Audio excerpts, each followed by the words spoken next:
Good morning mga ka-Cheven. Narito ako ngayon sa aking halamanan. Naglilinis ako ng damo sa tabi ng aking tanglaran. Ang aking paglilinis ito ay tatamnan namin ito ng kamoting kahoy. Kasi alam na natin ang panahon ngayon, mahal ang bigas, mahal ang lahat ng bilihin, kaya kailangan natin tayo ay magsilop kung ano ang dapat pamalit sa bigas.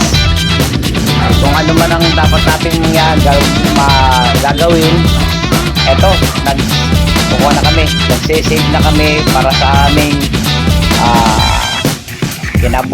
kabuhayan. Sa mga oras na to, eto, pausa kami, bubutas na ng nataniman ng kamoting kahoy.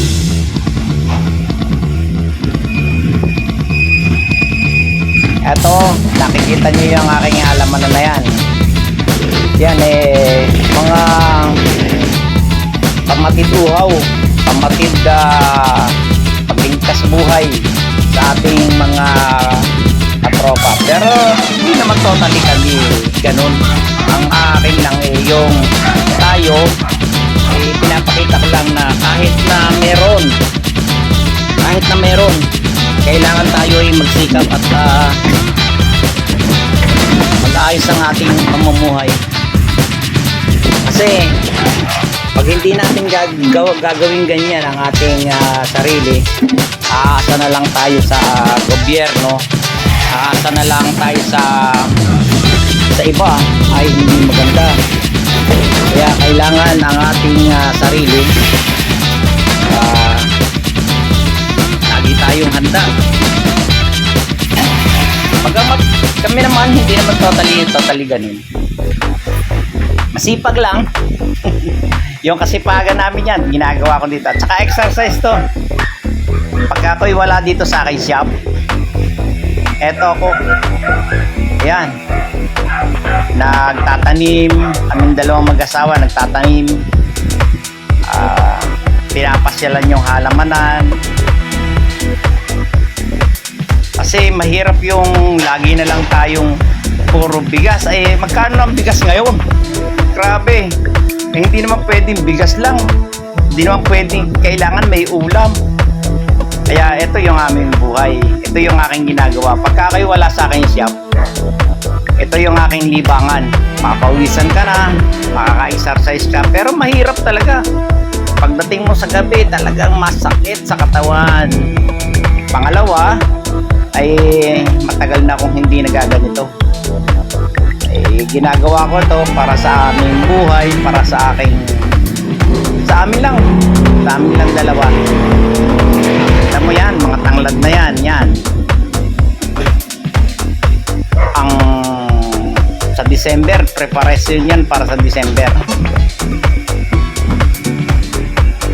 Yan, marami na kaming tinatanim, nakatanim na kami ng marami na, pero kulang pa rin.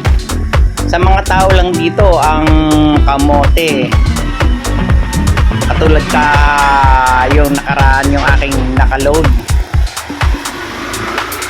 talong lang at saka rambutan, ubos na sa tabi ng daan. Magkano? Binta lang namin 40. Tapos yung saging, yung kamote, yung talong, madami kaming mga kinukuhan dito. Kaya kasi may yung manukan mamaya, makikita nyo mamaya yung aking upload mamaya na mga manok. Nakakulong lang, feeds ang pagkain na binili lang namin dito. Ngayon kararating lang yung isa naming sakong feeds. Tapos yung mga dahon ng Madre de Agua, yun nakikita mo nyo mamaya sa aking upload. Maring sumunod dito sa aking upload na to. Tapos yan, ilalagyan ko yung aming pausok ng damo para may usok. Kita nyo yan, mamaya may usok na yan. Oo, simple lang, oxygen na kailangan marami pang mga gamit. Pero wala naman lamok. Wala naman kung ano. Maganda lang pagka ikaw ay maghahalaman, may usok na kasama. Kasi yung usok, kasama yan dun sa aming halamanan. Para kang may kasama. Para kang merong, para bang sabi nila, walang maligno. Pero okay na, kasanayan ko na kasi yung ganyan eh. Maghahalaman, may pausok. Kasi minsan marami ring lamok at saka yung niknik, yan ang number 1. Tatanim lang eh, nakakuha pa eh. Naka-helmet. Eto, tingnan mo. Naka-guantes. Oh, yan. Kala mo, sosi.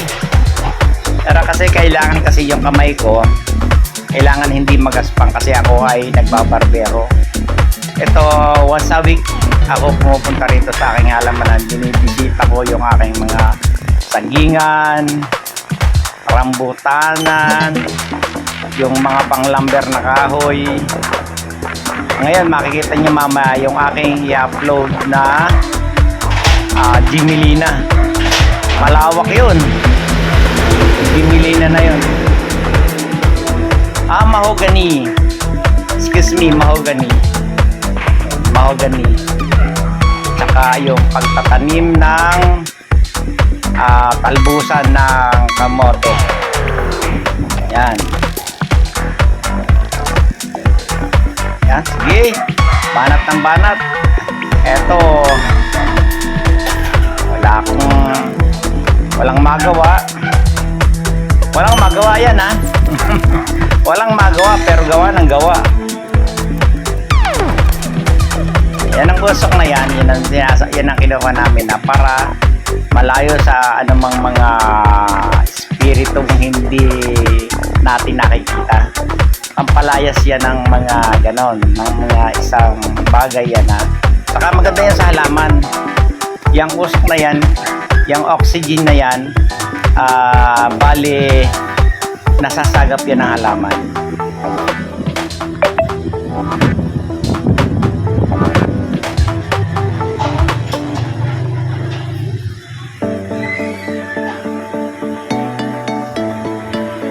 Sige lang, tanim lang ng tanim kasi yung aming daladalang pananim nasa kalahating sakong tinadtad na. Yung iba nung nakaraang linggo hindi namin naitanim. Ngayon kumuha uli ako ng bagong pananim, kaya ito ngayon napopersa kasi may tubo na yung iba. Ayaw ko nang masayang yung punda, kaya yan, tatanim lang ako ng tatanim.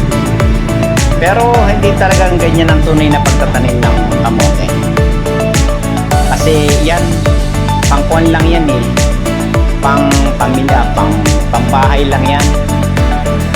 Talagang tatanim ka ng kamote, talagang hektarya. Pero yan, pambahay. Pero mostly yan, kaya kami nagtatanim yan para sa mga hayop. Yung mga kamote na yan. Kasi pagka kami kinukulang sa pagkain o malayo sa pagkain o wala pang dating ang pagkain ng mga hayop, yan ang pagkain namin sa bibi, sa mga manok. Yan.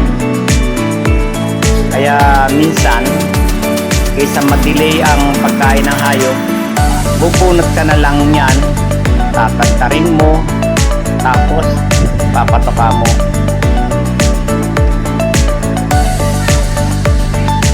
Pagod ako niyan. Grabe. Talagang pagsapit ng gabi, halos hindi ko na may galaw yung aking mga braso. Okay lang. Okay lang.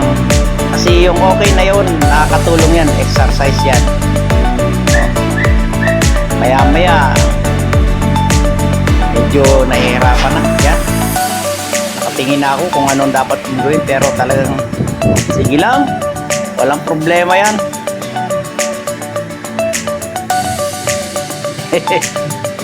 tinatawanan ko lang ang pagod kasi pagka ikaw ay nayayamot o kaya napapagod, eh wala kang mangyayari sa buhay. Kaya habang nagpapahinga, yan ang pahinga ko. Ang pahinga ko ay gawa. Pagkatapos ng gawa, gawa na naman. Ayan, ganyan lang. Ganyan lang mga katropa. Kasi pagka hindi mo ginawa ang ganyang mga bagay, wala ka susunod. Ikaw ay manghihingi or either na ikaw ay yan, tatakam-takam.